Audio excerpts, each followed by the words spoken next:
mianatra eo tongotrao.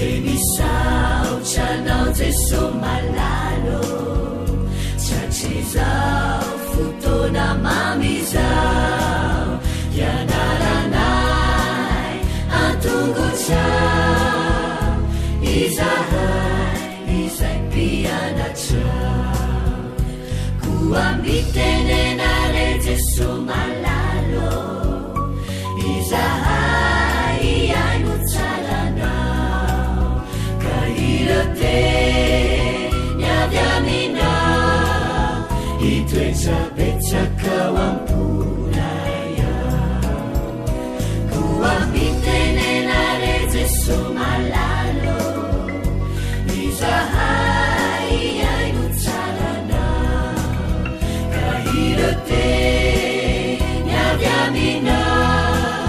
itwechapechakawampunaya irote nyavyamina itwechapechakawampunaya.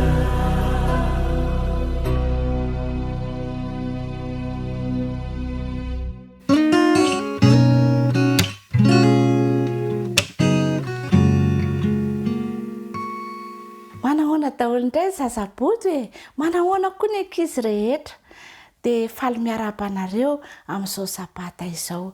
Andao sika hisaotra an'Andriamanitra fa mikarakara antsika foana ane izy dia omeny antsika ny sabata mba hiarahany amintsika.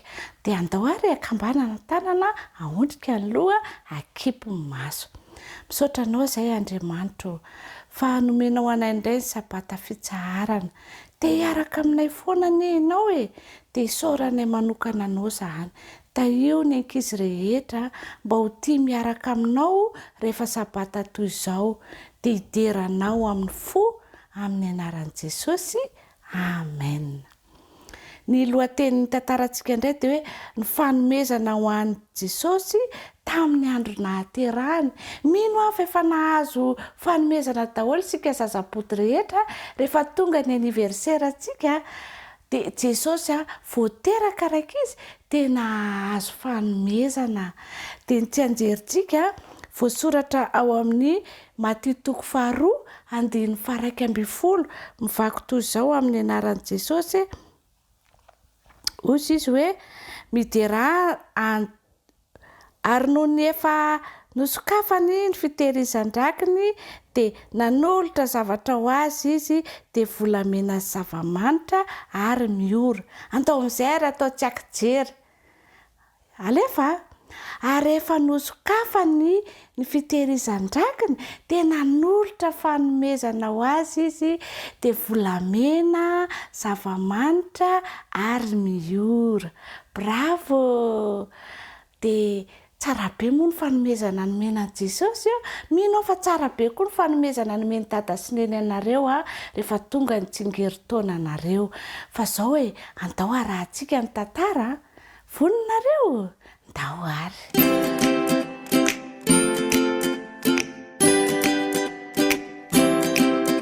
Tonga sy nanao hira teo amin'ny mpiandrondry ireo anjely. Ny alina ateran'i Jesosy zaza.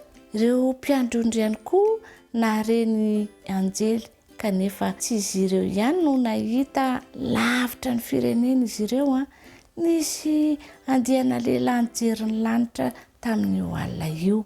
Nianatra ny mikasika ny lanitra amin'ny alina izy ireo nandritra ny taona maro ka mifantany ny toerana tokony hisy ny kintana tsirairay. Kanefa nisy fiovana tamin'io alina io. Teo indrindra dia nisy toa-kintana vaovao, kintana mamiratra izay tsy mbola teo amin'ny toerana io talohan'izao. Tsy fantatr'ireo lehilahy ireo fa mijery ireo anjely mihira teo amin'ny mpiandrondry izy ireo. Ilay hira ny hanana lavitra ireo anjely mandra-pahatongan'izy ireo ho toy ny kintana vaovao mamiratra eny amin'ny lanitra. Inona ary no hevitra izany? Nianatra amin'ny Baiboly reto lehilahy ireo mandrapahitany fehezanteny manokana. Misy kitana Iseo avy amin'ny Jakoba sy te-mpanjakana miposaka avy amin'ny Israely. Zany no hitany. Kitany mpanjaka vaovao zany. Andeha izy ireo ka hidera azy avy hatrany. Kanefa tsy nandeha tsy nitondra fanomezana izy ireo. Hitondra ny fanomezana tsara indrindra hitany izy dia volamena metaly sarobidy indrindra, zava-manitra avy amin'ny firenena lavitra ary miora ranomanitra lafo vidy. Harena mendrika amin'ny mpanjaka zany. Fanomezana tsara indrindra zany. Rehefa alina indray ny andro dia nijery ny lanitra indray izy ireo. Eny, mbola teo hatrany ilay kitana vaovao hafahafa. Nanaraka ny kitana izy ireo ka hitarika azy ho any amin'ilay mpanjaka vaovao zany. Rehefa somambisamby hazava ny maraina dia manjavona tsy tazana intsony ilay kitana. Nijanona tory ireo olon-kendry. Fa rehefa manomboka maizimaizina ny andro ka tazana ny kitana dia vonona indray anaraka ny hazavana izy. Nanohy ny diany izy ireo nandritra ny alina maro ny fandimby satria lalana lavitra ny nandehanany. Kanefa nitarika azy ireo hatrany ilay kitana anjely isan-kalina. Mandra-pahatonga ny taon'i Jesosy zaza. Faly aoka izany ireo olon-kendry nahitany Maria Jesosy zaza. Nandohalika izy ireo ka ninkoka teo amin'ilay zaza nomeny an'i Jesosy avy eo ny volamena sy ny zava-manitra ary ny miora. Talanjona Maria sy Josefa. Kanefa faly ihany koa ireo ny fanomezana voalohany tamin'ny nahaterahan'i Jesosy zaza ary fanomezana tsara indrindra feno fitiavana sy fiderana izany.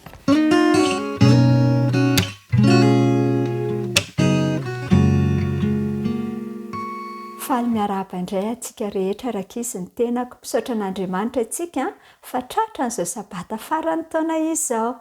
Ary izany sabata izany dia atenaina fa hitondra lesona mahafinaritra indray ho an'ny ankizy kely rehetra. Hiaraka mitinetiny lohahevitra 17 ary isika izay manao hoe fanomezana ho an'i Jesosy zaza, fanomezana ho an'i Jesosy zaza.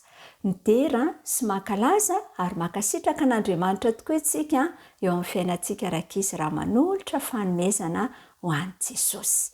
Ny andalan-teny izay nianarantsika tsy anjery nandritry ny herinandro dia hitantsika tao amin'ny Matteo 2:1-10 manao hoe nahita ny zazakely sy Maria reniny ka niankohaka teo anatrehany. Nahita ny zazakely sy Maria reniny ka niankohaka teo anatrehany. Matteo 2:1-10. Anisan'ny tantara mahafinaritra amin'ny fiainantsika tokoa rakizy ny fahafantarantsika ny tantara nahaterahan'i Jesosy. Ary izany dia santatra ilay tantara mahafinaritra ionantsika amin'i Jesosy indray any an-danitra ka dia andao ho arahantsika ny tantarantsika. Dia mirary taom-baovao sambatra ho an'ny ankizy kely rehetra ao amin'i Jesosy.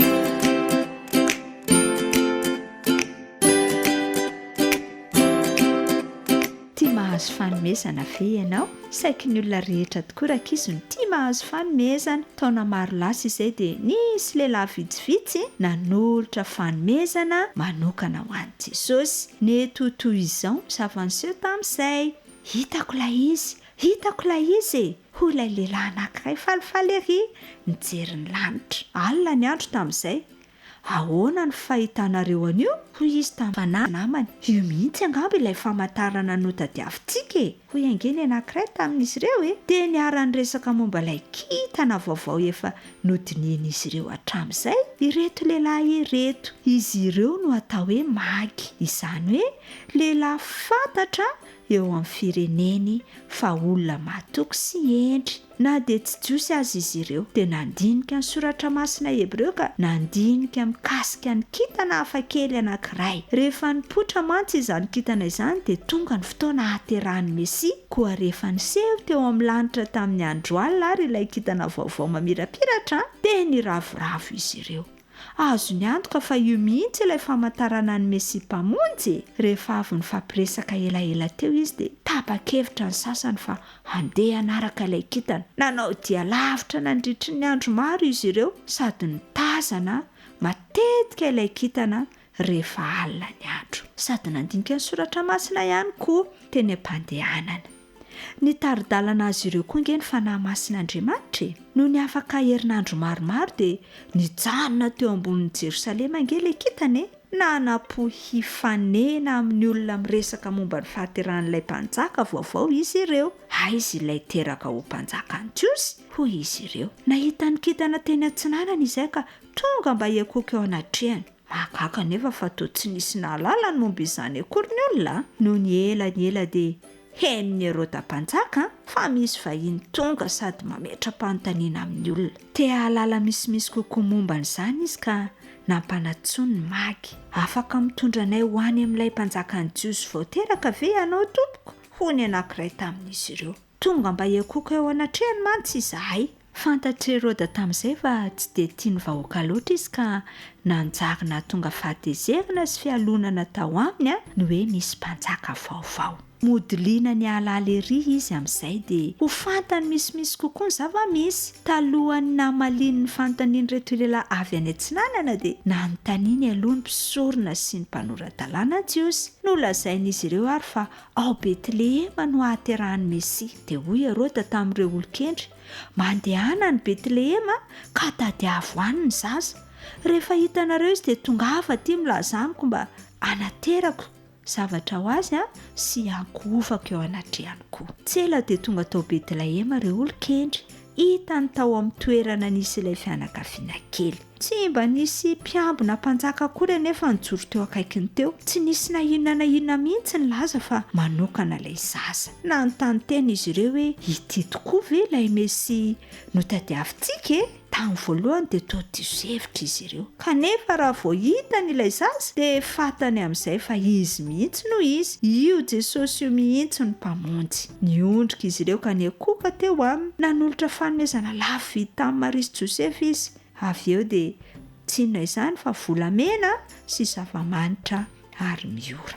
Tonga tamin'izay ny fotoana tsy maintsy hodiany magy. Nikasa niverina ho any Jerosalema aloha izy ireo mba hilaza ny vaovao mahafaly amin'ny Herôda mpanjaka. Niteny tamin'izy ireo anefa tamin'ny alalan'ny nofy Andriamanitra mba tsy hoany. Tsy nikasa iankoka tamin'ny zaza akory Herôda mpanjaka mantsy fa ratsy fanahy ny hamono azy mihitsy no tetiny. Koa dia indro fa nivily fanahy ireo. Afaka miakoka amin'i Jesosy tahaka ny nataon'ny olon-kendry koa angentsika rakizy antsy tolotra ho azy ny fotoanantsika ny talentantsika. Afaka manome vola isika na zavatra hafa fa ambonin'izany rehetra izany dia azontsika tolotra koa ny fontsika. Inona re ny fanomezana manokana mba ho atolotra ho an'i Jesosy e?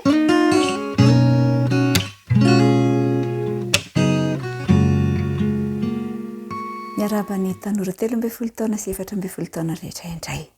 Miaraba ny zoky ny zandry ny ray aman-dreny-rehetra ihany koa. Tonga eo amin'ny fotoana izay hamerenantsika ny lesona ny anarantsika dia ny lesona 17 sika izao izay mitondra ny lohateny hoe resaka fotoana. Fa raha iverenantsika kely ny lesona izay nianarantsika tamin'ny herinandro izay miresaka ny amin'ny hoe olona iresahana dia nampianatra antsika fa ilaintsika ny miresaka amin'ny olona hafa, olona lehibe afaka hanorevitra antsika ny amin'ny zavatra izay mahasoa antsika. Kanefa eo ihany koa Jesosy ilay namantsika akaiky azontsika resahana, azontsika amborahana ny momba antsika rehetra ary izy raha teo mahafantatra ny momba antsika dia azontsika atao ny miresaka amin'ny manokana fotoana mihitsy mba hiresahana aminy dia ahita fifaliantsika ary maivamaivana amin'ny olana sy ny mety zavatra mahafaly ihany koa izay mandalo eo fiainantsika. Fa iresakitsika ny amin'ny hoe resaka fotoana ny tsenjery dia amin'ny Ezekiela 20 ny 9:12. Ary nomeko azy koa ny sabatako famantarana ho amiko sy ho aminy mba ho fantany fa izao Jehovah ny manamasina azy. Mino fa hainao ilay 9 izay natao tadidiana. Tamin'ny taloha elabe tany dia nisy lehilahy anankiray. Izy io dia nanana naizy azy, nanana fahendrena be izy. Mino fa hainao izay olona izay. Nanana fahendrena be izy rehefa nisy olana nandalo na nisy zavatra nizetraina dia izy nahita fa olana foana teo anatrehan'ireny zavatra ireny. Izy koa dia nanankarena be. nanana trano izy a, nanangana tempolo izy a, nanana sambo maro a, nanangona volamena maro ihany koa sy ny volafotsy a sy ny bibifiompy a isan-karazany. Tamin'izany rehetra fananana izany nefa ny a sy ny fahendreny izany a dia lasa nanao tsinontsinona an'Andriamanitra izy, lasa ny rehare ny amin'ny tenany a ity lehilahy nanam-pahendrena be ity. Rehefa nandeha ny fotoana gadratra antitra izy dia nanao jery-todika ny fiainany dia nahita izy ary nisy nenina be teo amin'ny fiainany satria lanilaniny a tamin'ny zavatra tsy nahasoa koa tamin'ny zava-poana ny andro ny rehetra.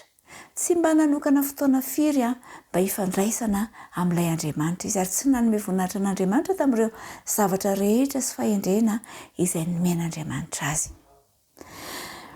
Ny fiainantsika ihany koa ry tanora mantoanto a dia nomen'Andriamanitra 420 ravy a isika rehetra.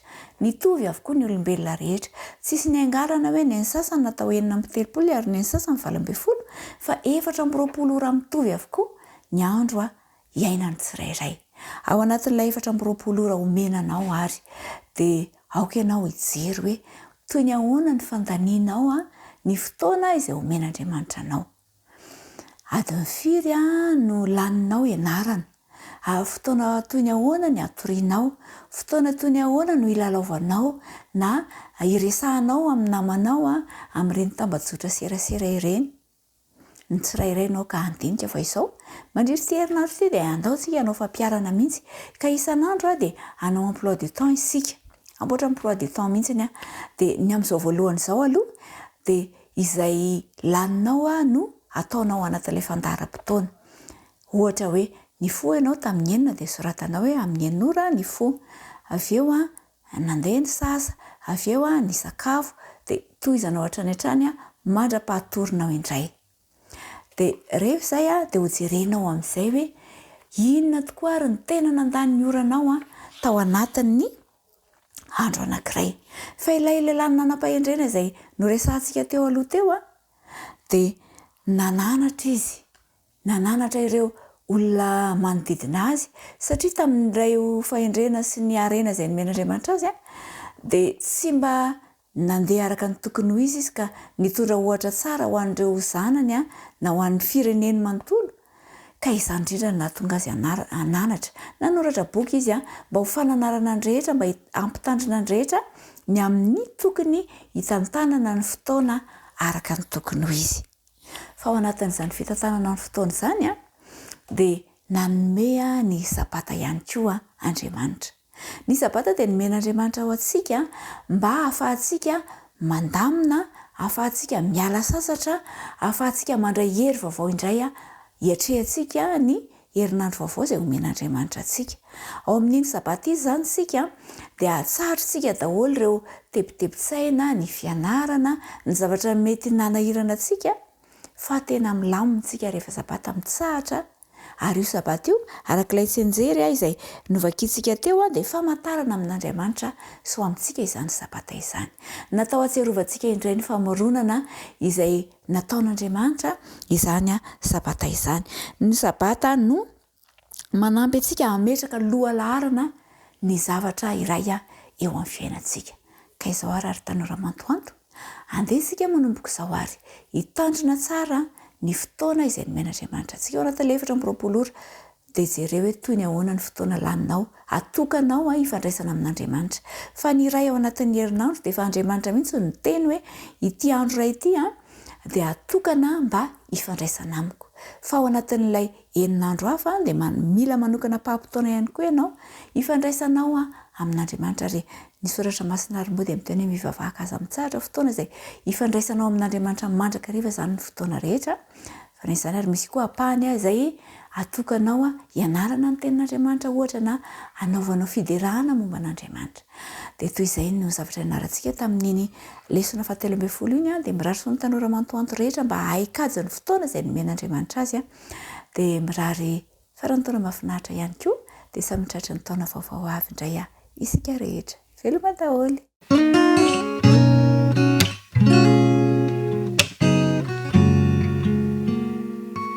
Dia endrika sarika hatrany hatrany no iarabanantsika mpiaino, mpijery ho an'ny zatovo indrindra zay manaraka n'izao fiarah-mianatra ny ten'andriamanitra izao sy ny fampitinana ihany koa loha hevitra sarobidy anankiray indray nodiny antsika fahazavana miseho ao amin'ny aizina fahazavana miseho ao amin'ny aizina raha izany lohateny zany fotsiny aloha no angalantsika tsoakevitra sy lesona dia zao hoe ny fahazavana miseho ao amin'ny aizina zany ny tsara indrindra ary na fahazavana kely aza miseho ao amin'ny aizina dia hita Exodosy 20:20 ary manamasinina ny sabatako mba ho famantarana ho amiko sy ho aminareo ka dia ho fantatrareo fa izaho ny Jehovah Andriamanitrareo. Mety metraka fanontaniana zao ianao hoe inona ary ny idiran'ny fahazavana miseho amin'ny maizina amin'izany? Tena misy idirany tokoa araka ny fomba fitenitsika ny sabata. Io sabata io dia natao famantarana ny zanak'Andriamanitra sy Andriamanitra. Zany hoe rehefa mivavaka ianao zany rehefa sabata dia fantatra Andriamanitra. Fa rehefa tsy miraharaha ianao na koa hoe tsy mifantoka amin'ny sabata dia tsinotsinona nge sabata e. Dikan'izay tsy fantatra Andriamanitra ianao. Zany nge mazava-dehibe an'ity sabata ity ry mpiaino namana ary mpijery ajaina ary tanora namana. Ny sabata dia tsy ho an'ny Israely ihany. Ny sabata tsy hoe ho an'ny adventista, tsia. Fa ny sabata dia ho an'ny zanak'Andriamanitra rehetra. Ary rehefa mitsahatra miditra ao amin'ny sabata ianao dia fantatra Andriamanitra. Karaha sendra misy asa amin'ny andro sabata, misy examen amin'ny andro sabata, tena mitandrema. Aza fohy noho ny asa sy ny fianarana, ny examen ny sabata. Fa misy fetraikany eo amin'ny fiainanao indrindra eo amin'ny fanompoanao an'Andriamanitra zany. Mety tsy tonga saina mihitsy ianao hoe fa na ohatrany tsy mety mihitsy izay ataoko. Ka ianao miasa sabatako. Ianao mianatra sabata, manao examen sabata. Dia le asa nge atao ihany, le examen ohatrany atao ihany. Fa ohatrany tsy misy fitahiana le izy. Dia tena ianao ahoana ary zany? Ka ianao tsy fantatra Andriamatrako. Ny sabata dia anisan'ny amantaran'Andriamanitra ny vahoakany sy ny zanany. Noho izany manasa antsika mba tena hitandrina sy hanaja ny sabata. Tombontsoa antsika izany. Satria nahoana? Rehefa tsara ny sabata, rehefa mitsahatra isika ny sabata, rehefa feno fiderana ny sabata, mandray ireo teny fikasanany amin'ny sabata isika, dia ambarako anao fa ho hafa mihitsy ny herinandro izay ho diavinao. Lahady, latsinainy, talata, alarobia, tena hitanao hoe ahomby izay atao rehetra. Satria nahoana? Satria tsara ny sabata. Tena nivavaka ianao, tena nitsahatra tamin'ny sabata. Fa matotra ny tsy mety ny ataonao rehetra, manomboka talata ianao dia ohatrany efa coincé, ohatrany efa tsy mety sahady ny zavatra ataonao, dia ny sabata izay tsy tsara. Misy fitahiana ny sabata. Ahafantarin'Andriamanitra ny zanany ny sabata. Noho izany manasa anao aza tsiniavina ny sabata, ary raha mbola tsy nanandrana ianao dia midira amin'ny andro sabata fa tena mahasoa zany, andramo zany. Misy toko sy andininy maromaro moa zany mahakasika ny sabata ao amin'ny Baiboly. Tsy manana fotoana betsaka tena ilazana an'izany tsika fa ny fampirisihana no ataoko. Tombontsoa antsika ny sabata. Dia tena mitsahara, tena mivavaha, tena mifantoha dia ho hitanao fa raha mpianatra ianao, ahomby ny fianaranao. Raha mpiasa ianao, ahomby ary hisy fitahiana ny asanao. Ary rehefa tonga Kristy dia ho raisiny ianao satria fantany fa ity lehilahy ity, ity vehivavy ity dia efa niaraka taminy nandritra ny sabata. Ka rehefa tonga izy eny amin'ny rahaololanitra dia iny ianao fantany dia hiaraka aminy any amin'ny fiainana mandrakizay satria ny sabata ny famantarana ny zanak'Andriamanitra. Toy izay ny lohahevitra mirasoa antsika ary tehiteny hoe manaova fety feno fahasoavana miaraka amin'Andriamanitra raha hiatrika ny taona vaovao. Ary tia mitsarovy miatrika ady anie zany taona vaovao zany. Dia hoy izay hoe ho mpandresany ianao. Ny ady tsy maintsy misy, ny ady tsy maintsy hitombo, fa ianao dia ho mpandresany ianao. Ka ny taona 524 dia taona ny fandresenao antsika rehetra. Mirasoa indray ary fifaliana ilay fankona ilainy fa ho manaraka iloha tomboka.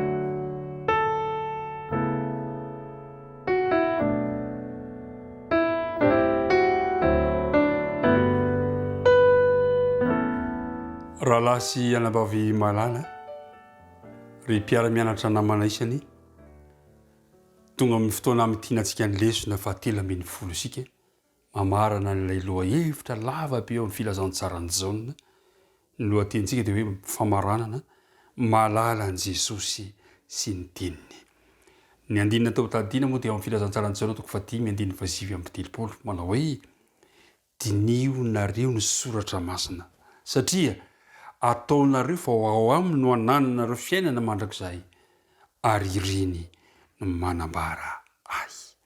Milohan'ny andiny antsika tindihana izao ten'Andriamanitra izao dia manasanao mba hiaraka hivavaka amiko.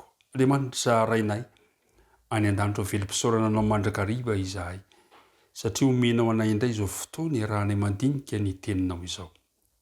Mamela ny helokay, mamela ny tsy fahatanteranay.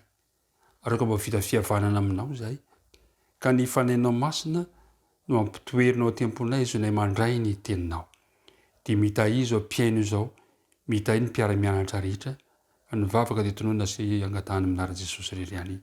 Amen. Ny lesona 3 no mamarana izao dinika ifanaovantsika izao.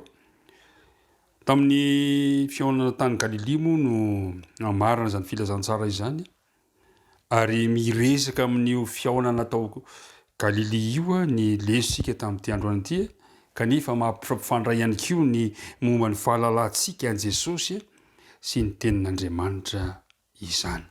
Fantatsika tsara moa fa na dia atao hoe niaraka tamin'i Jesosy nandritry ny 3 taona aza ireo mpianatra ireo dia mbola hita foana ny tsy fahavononan'izy ireo hiatrika ny fanomboana Jesosy amin'ny hazo fijaliana sy ny fitsanganana. Zahatra antranga zany dia mampalahelo fa tsy mbola nino ny tena nambaran'i Jesosy izy ireo ary ny zavatra mety hitranga koa mety mampatahotra mety tanindomondoza koa isika anao tahaka an'izany na dia ova amin'izao fotoana efa andro farana izao ve mbola misy ve tsy mino ny teny izay ambaran'i Jesosy. Ny olona lamatsy ankehitriny dia izao mandre ny teny Kristy sy mianatra ny olona nefa tsy mitoetra ao amin'izany tsy mankatoa fa toa lasa mijanona ho fahalalana arantsaina fotsiny fa tsy mitondra fiovam-po akory. Ny dinika resantsika androany dia ny voalohany dia hoe ny famerenan'i Kristy amin'ny laoniny an'i Petera. Fa inona ny zavatra nitranga fa naninona ny zavatra niseho ny hoe averina amin'ny laoniny i Petera. Zao ny zavatra nitranga amin'ny filazantsarany jaona toko 2:20 sy ny manaraka rehefa afaka zany. Dia niseho tamin'ny mpianatra indray teo Jesosy teo amin'ny ranon'ny Tiberiasy ary toy izao no nisehoany. Niaraka Simona Petera sy Tomasy izay atao hoe Didimo sy Natanaely ilay avy any Kana any Galilea sy ireo zanak'i Zebedeo ary mpianatra roa lahy hafa. Hoy Simona Petera taminy andeha anarato aho. Ahoy ireo taminy andeha hiaraka aminao koa zahay dia nandeha izy ka niditra an-tsambo kely ary tamin'iny alina iny dia tsy nahazo na inona na inona. Ary noho ny efa mazava ratsy ny andro dia nitsangana teo amoron-dranomasina Jesosy kanefa tsy fantatry ny mpianatra ho Jesosy izany.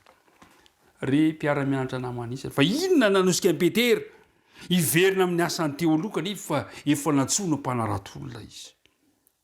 Sorena ve Petera? Sorena amin'ilay miandro ve izy? Ilainy ve ny mitady loharanonkarena mba hamelomany tenany iray sy ny avo? Fa inona ny antony? Niverina amin'ny fanaratona ireto mpianatra ireto. Ny zavatra nitranga anefa nampalahelo. Hitantsika efa tsy nahazo na inona na inona ireto mpianatra ireto tamin'io alina io. Tsy nahazo na inona na inona. Fa noho ny maraina dia nisy olona tsy fantatra izy ireo teo amoron-drano ka nilaza tamin'izy ireo mba halatsao indray ny arato eo ankavana sambo kely. Ary rehefa nanao an'izany izy ireo dia nahazo tsondry betsaka tamin'ny fotoana io. Mbola tsy tahitra izy ireo izary fa tamin'ny fotoana io kosa i Jaona dia nafantatra fa Jesosy io ka nilaza tamin'i Petera. Inona ny zavatra nitranga? Nilaza i Jaona fa Jesosy io. Dia zao no toy ny tantara nafinahitra ilay zavatra niseho Jesosy tsy nanome tsiny an'izay toy zavatra izay.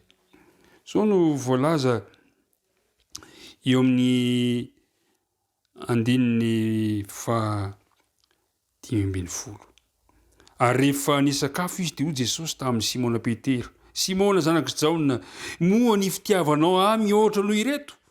De hoy izy taminy, eny tompoko, ianao malala fa tia anao. De hoy izy taminy, fa ano ary ny ondrikeliko. Ary hoy indray izy tamin'ny fanondrony, Simona zanaky Jaona, moa tiava ianao? De hoy izy taminy, eny tompoko, ianao malala fa tia anao aho. De hoy izy taminy, andraso ary ny ondrika. Hoy izy fanteliny, Simona zanaky Jaona, moa tiava ianao?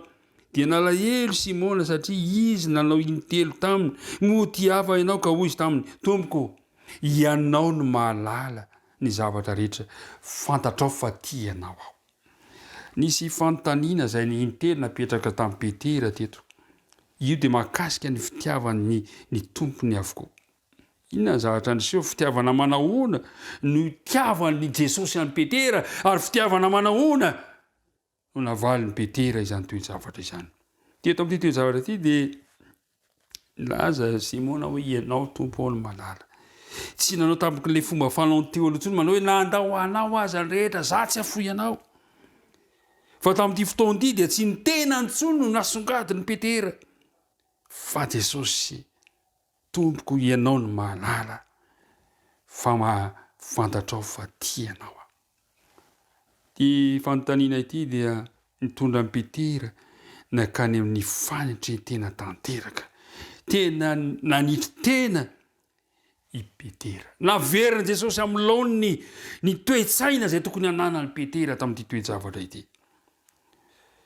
Anisan'ny toe-tsaina, toetra tsara indrindra hoentina manompo an'i Kristy ry mpiara-mianatra namana isany, ny fanitry tena. Satria Jesosy amin'izay fotoana izay no ifantohanao fa tsy ny tenanao. Ny famerenana ny Petera amin'ny laony sy ny anjara asany mampitarika azy, io no nasain'i Jesosy, io no naveriny Jesosy. Nianatra nanetry tena Petera. Ilaina toko tena tafahoatra sy mirehitrehitra teo aloha, ka nanomboka teo dia nanjary nitoky any Jesosy i Petera. Toa ny Petera azy. De tety antso anao atovy ampilatanan'i Jesosy ny fiainanao, aoka toky an Jesosy fa aza matoko tena. Zay ny fomba voalohany. Ny faharoa, raha mamarina ny filazantsarany zao ity tsika, de ny fomba tsara indrindra eo mpiarahana amin'i Jesosy, ny fomba tsara indrindra. Inona ny fomba tsara indrindra? Mibanjina any Jesosy. Amin'ny 9:10, ary zany no nolazainy anambarana ny fomba fahafatesa zay ankalazany an'Andriamanitra. Ary rehefa voalazany zany, de hoy izy taminy, manaraha. Ny zavatra nitranga dia miantso any Petera Jesosy manao hoe manaraha ahy, manaraha. Inona ny zavatra mitranga? Ny fanarahana an Jesosy ara-baky teny aloha ny laisany teto, satria teny amorom-pasika Jesosy tamin'ny andro io fotoana io. Ny andro de no i Petera nitodika ka nahitany Jaona nanaraka an Jesosy, ka nanontany izy manao hoe tompoko, inona ny amin'ity lehilahy ity, amin'ny 9:20. Zao ny voalaza le teny 9:20. De nitodika Petera ka nahita mpianatra zay tiany Jesosy nanaraka azy. De ilany niankina teo an-tratrany tamin'ny fisakafoana ka hoe tompoko, iza no amadika anao? Ko rehefa nahita azy Petera de hoy izy taminy, tompoko, inona no amin'ity lehilahy ity? Hoy Jesosy taminy, raha tiako hitoetra izy mandra-piaviko, ahoanao zany fa manaraha ahy ianao. Re mpiara-mianatra namana isany, variana mijery, mifantoka amin'ny hafa i Petera fa tsy nifantoka teo amin'i Jesosy. Ary zay na tonga an Jesosy, na itsiny Jesosy ny fisainany, mba hifantoko eo amin'i Jesosy fa tsy anahy na zay zavatra iseho amin'izay olona na amin'ny hafa mpianatra hafa. Mahafinaritra ny fomba fanabeazan'i Jesosy ny mpianatra miaraka aminy. Ary zay ny tokony hananantsika ihany koa ankehitriny. Ny fomba tsara indrindra amin'ny fiarahana amin'i Jesosy dia ny mibanjina an Jesosy fa tsy variana mijery ny hafa. tadio tsara fa mety andiso fanantenananao ny fijerevanao ny hafa ary mety andratra anao ny fiverenanao ny hafa mety akivy anao ary ny tena zavatoza azy mety avery anao ny fijerevanao ny hafa ho ininao zany ho Jesosy ny anjara atsika toko Jesosy rery ihany no ifantohana eo amin'ny toejavatra rehetra tsy nitsana teo ny toejavatra fa ilaitsika ny mafantatra an Jesosy sy ny teniny itampamaranana isika ankehitriny ny boky ny filazantsarany jaune dia mbola manatotranto fa ao anatin'ny aizina ankehitriny zao tontolo zao mba mandrehitra mazava ihany saingy tsy mahita samyrery lanamakeo amin'i Jesosy ny antony dia zao betsaka ny olona ny mitady hiala amin'ny aizina zao tontolo zao fa saingy zao ny amin'ny maha-olombelona samyrery no mety mitady an'izany fa tsy izay fomba hitondran'Andriamanitra azy ny maha-olombelona samyrery manzy dia tsy afaka ny ahatratra antsika mihitsy halala ny momba an'Andriamanitra fa mila mijery an Jesosy satria Jesosy no manambara ny momba an'Andriamanitra amin'ny alalan'i Jesosy rery ihany no ahafantarantsika ny an Jesosy sy ny teny ary na ny fanambaran'i Jesosy fa izao tontolo izao dia mifidy ny maizina satria aleony ny maizina toy izay mazava satria maizina ratsy ny asany tiantsika tsara zany fa ny hevitr'olombelona dia mifanohitra amin'izay fomba atakarantsika ny momba an'i Jesosy ny zavatra misy mantsy dia zao miteny araka ny fiheverana manokana ireo izay tsy mijoro amin'ny fahamarinana mahita ny hevitry ny teny ny andalan-teny amin'ny fomba fijerin'olombelona fotsiny izy ireo any ka tsy takany hoe ahoana ny tiany Jesosy ambara amin'ity tenin'Andriamanitra anankiray ity fa Kristy kosa ilay fahazavana izao tontolo izao izy no manambara ny tenin'Andriamanitra Satana tadio tsara fa ny azy ihany no lazainy ary rehefa tsy mibanjona Jesosy rehefa tsy mifantoka amin'ny Jesosy ny tsirairay avy dia manjary manaonao foana amin'ny fanaran'Andriamanitra ary zay nahatonga Jesosy ilaza toejavatra anankiray misy toejavatra voalaza amin'ny filazantsarany Jaona toko faefatra filazantsarany Jaona toko faefatra ka ny andininy fahinina ambivapolo dia hitantsika tsara no tantara io ny nanasitrana Jesosy ny zanak'ilay tandapa anankiray indro nisy lehilahy anankiray tandapa nanatona Jesosy na ny zanaka marary reny fa tonga tao Galili Jesosy dia lasa nakany izy angataka fanasitranana an'ity zanany dia ho Jesosy taminy raha tsy mahita fahamantarana sy fahagagana ianareo dia tsy mamety ino ahy mihitsy zany ny zavatra misy amin'izao fotoana izao any ka raha rotiny mpitoro filazantsara manao zay tsy mitory raha tsy misy pirofo ny zavatra antranga dia indro ilay lehilahy nanatona efa tsara ilay nanatona teo amin'i Jesosy nanatona izy saingy tsy mino izy raha tsy efa sitrana ny zanany azo lazaina fa ho teolojia avy ety ambany ihany ny teolojian'ity lehilahy ity fa ny teolojia avy ety ambany mantsy dia mametraka fitsipika sy fenta mba hinona ny tenin'Andriamanitra izany hoe ny fihevitr'olombelona no mibahana ao an-tsaina fa apetraka ny hevitr'Andriamanitra fandrika mampidi-doza ho antsika olombelona izany fa ny teolojia avy any ambony kosa na misy inona vokatra tra misy inona vokatra dia ny finoana ny zava-dehibe ny finoana n'Andriamanitra sy ny teny no amboniny zavatra rehetrarehetra ka na misy fanasitranana tsy misy fanasitranana dia mijanona finoana ilay finoana ry mpiara-mianatra namana isany zava-dehibe ny mafantatra ny Kristy sy ny tena ahoana ary ny fomba tonga antsika anana zay teolojia avy any ambony izay ahoana na tonga antsika ao amin'ny filazantsarany Jaona toko faharoambin'ny folo filazantsarany Jaona toko faharoambin'ny folo ka ny andininy faharoa amby telopolo andiovakitsika izany ary zao raha asany ray ala amin'ny tany dia hitaonany olona rehetra anatona inona ny vahaolana hitantsika eto amin'ity toejavatra ity fa toy ny hoe andrimby Jesosy misarika ny olona eo aminy ny filazantsarany Jaona dia mampafantatra antsika efa manitona antsika ho eo amin'i Jesosy ny tenin'Andriamanitra ny olona zay nifanena tamin'i Jesosy araka filazantsarany Jaona dia na nandray ny fahazavana ka ny tombo na nandà izany fahazavana izany ka tonga jamba tatsika tsara fa betsaka reo zay nifanina tamin' jesosy ary anao safidy mikasika ny famarinana dia nahita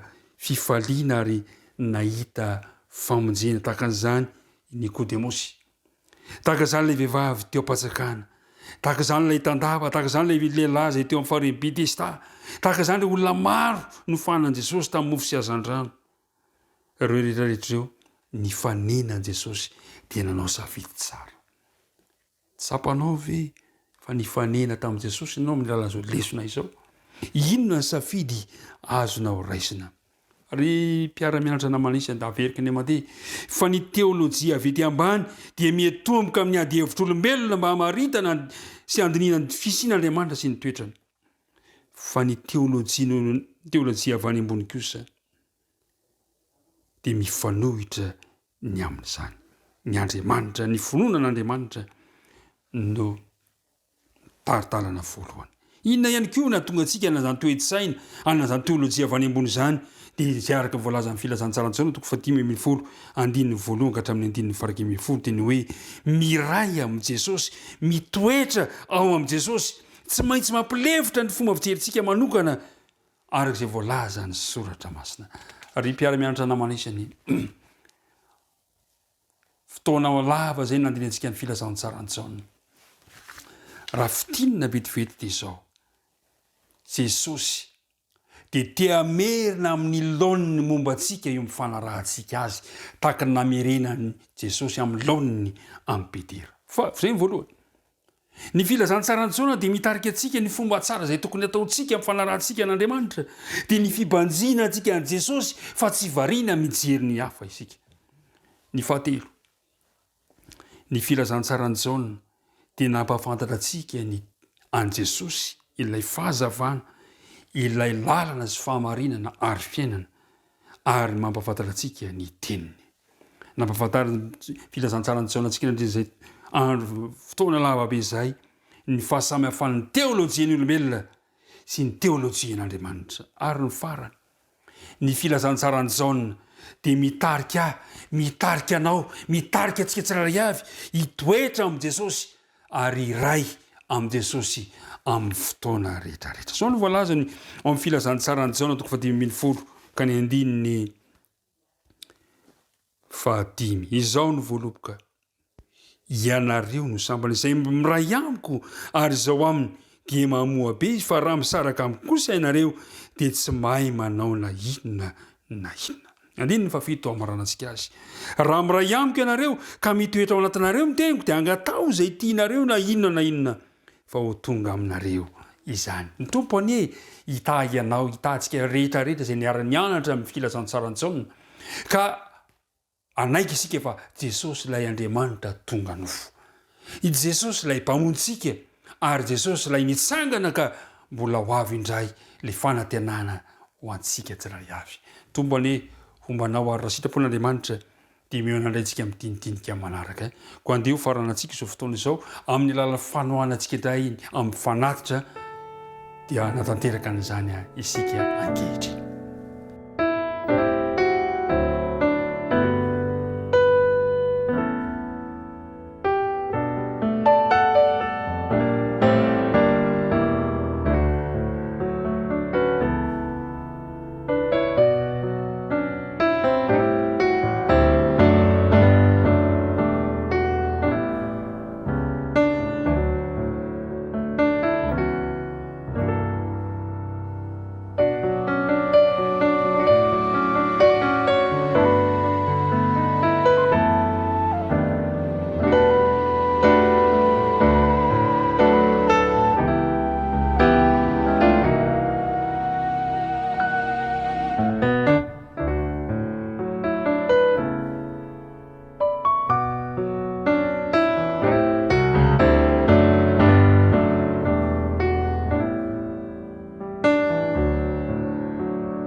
ivavaka isika tompoko Andriamanitra rainay izay ny an-danitro velom-pisaorana anao izay nandritran'izay andro lava izay niarahanay nandinika ny filazantsarany jaona sy ireo loha hevitra ao anatiny zany ingeny ny teninao tsy verina any aminao raha tsy efa nitondra soa fanantenana vaovao anay tsiraray avy dia mitahi ny mpiara-mianatra rehetra mitahi anay ka samy toetra ao aminao Jesosy izahay iray aminao amin'ny fotoana rehetra ary dia ny teninao no sakafo ainao anay tsiraray avy dia apetraka ampitantananao ny fiainanay fa afaka tonoana izay tany aminara Jesosy amen.